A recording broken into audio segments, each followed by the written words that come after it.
I feel similarly optimistic, but we've got no reason to because we've been sold this pup so many times, but I can't help it either. I do feel that way. This video is being sponsored by our friends at Surfshark. Now, you've probably heard people talking about VPN providers a lot, and I'm going to explain to you why it's a plus and why hopefully you should go with our friends at Surfshark.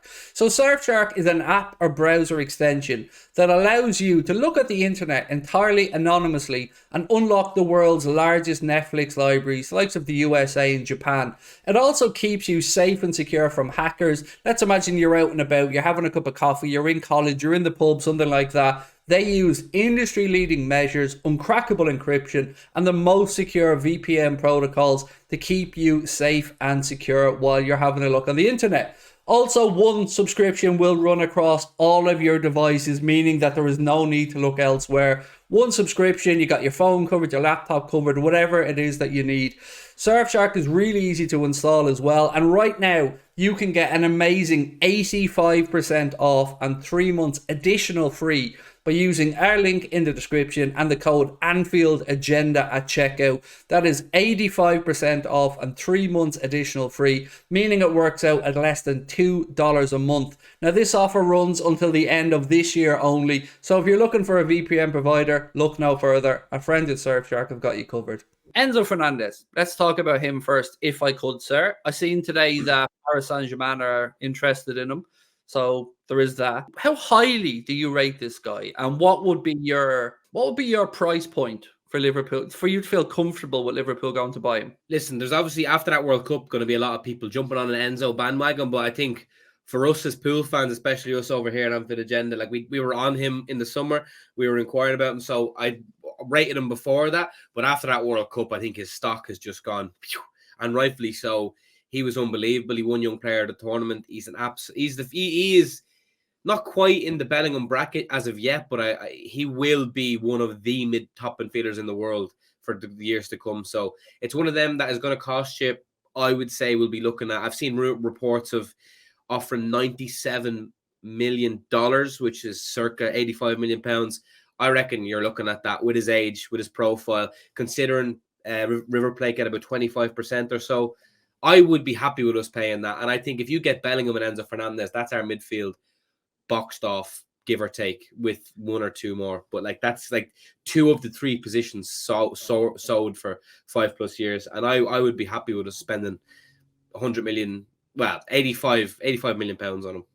Yeah, I think we're both alluding to the same article that came from a River Plate fan site. And as Connor said to me, like, they have no need to sensationalize it from their perspective. There's no need for them to throw Liverpool's name around unless they really feel like, as you said, that $97 million offer would be on the table, and they are due 25% of that. So on it, is it weird, Paddy, that I do rate him, I do like him and all this stuff, but I don't think he deserves Young Player of the Tournament. Well, I mean, I think naturally, yeah. I suppose when giving out those awards, it's always handier to give it to the winning side or sides that are present, just for, the presentation side of things. But I definitely think he was in with a shout for it, but there was a load of other players who were up for it. Unahi was fantastic in that World Cup. I think, though, he kind of pretty much played every minute. Well, started every game pretty much for Argentina.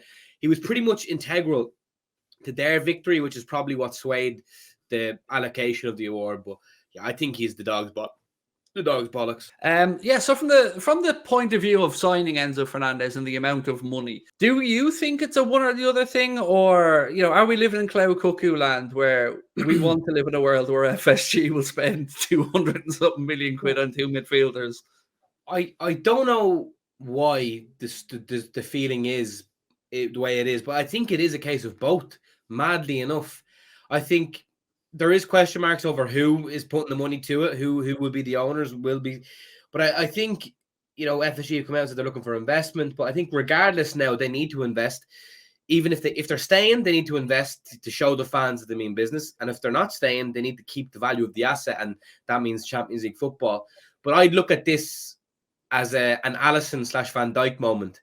Alisson and Van Dijk, I mean, Enzo and Bellingham are to our midfield, what Alisson and Van Dijk were to our back line. So I think it's just FSG are like, right, we've kind of coasted for the last few years. We've sold to buy. Now is time to actually reinforce and get back amongst it. And with all the deals being signed by Klopp and players, I reckon they've been given assurances. So I actually do, madly enough, think it's a case of both. Yeah, see, I feel similarly optimistic, but we've got no fucking reason to, because we've been sold this pup so many times. But I can't help it either. I do feel that way. The only difference I would say is we don't have a Felipe Coutinho-sized pile of cash to throw at it like we did for Alisson and Van Dijk. We've been managed kind of so well financially that we have the money there. They have the, the club has the money there with the revenue they've generated from the Champions League run last year, the Premier League run, a prospective Champions League run again this season. So we have the money. We're finally going to see the money, and I think FSG need to act. And whether it's for to prove to us as the fans that they're good enough to stay, or they need to prove to the prospective buyers that the club is in the right place. So I, weirdly enough, think we're going to get both of them, and I think that is crazy. And I think both of those players are in the same position in their careers where Liverpool is the perfect place for them. Like, they're a club that they'll be loved at, they'll become a cult hero at, and they can progress and nurture under Klopp for about 5 years. And even after that, they can still go off and move somewhere in their prime. Here's something that's been brought up a few times, and I kept meaning to bring it up. So apparently Benfica agreed to loan Emre Can. Interesting.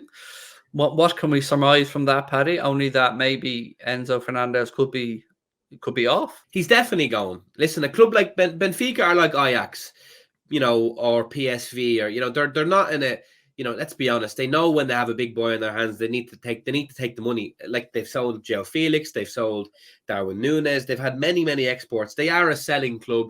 It is their culture. They'll just find the next one and go again, and they'll still be good enough to challenge in Portugal. So they will sell, and absolutely that is the game plan. But they're not going to let him leave in January. That's the main thing, because they have a lot to play for themselves. But Enzo is leaving Benfica in the summer, 100%. Whether he comes to us, who knows? I just pray it is, because he is magnificent. Well, that kind of links me back to that River Plate thing we were talking about earlier on, because one of the parts of that little post from them was to say that Liverpool will sort the deal out in January. We'll get it signed, but we'll loan him back to Benfica for the remainder of the season. Now, I've always been of the mindset that the two expensive midfield signings will be in the summer, and we will go for a 30-odd million pound player in the January market. So for me, in that sense, I wouldn't be against it. No, absolutely. There's no, it'd be different if we were buying from a completely dead club. And what I mean by dead is they had nothing to play for. But both of them clubs are still in the Champions League. Am I right? Dortmund is still in the Champions League, right? Yeah. Yeah. So they're not, there's no benefit to them to sell in January. Now, agreeing it perhaps, but yeah, no, those will both be done in the summer. It's just not feasible to get a deal like that done in January. We'll do. I would love kind of Amrabat and someone else right now in January. I think that's feasible, but God knows who that second name could be. But I don't think any big deals would get done in January. Sofian Amrabat, 40 million quid. Yes or no? Yeah, 100%. Yes. Listen, people. Sometimes there's the historical thing is don't sign someone off the back of a good World Cup, but the reports are that there was people were looking at Amrabat before the World Cup, but I was that impressed with what he done at the World Cup, and that price in this day and age is pretty much a gimme. It's not a lot of money based on how much people actually go for. So yeah, I'd be all over it, and we need that now. We need that many reinforcements. That he's a no-brainer.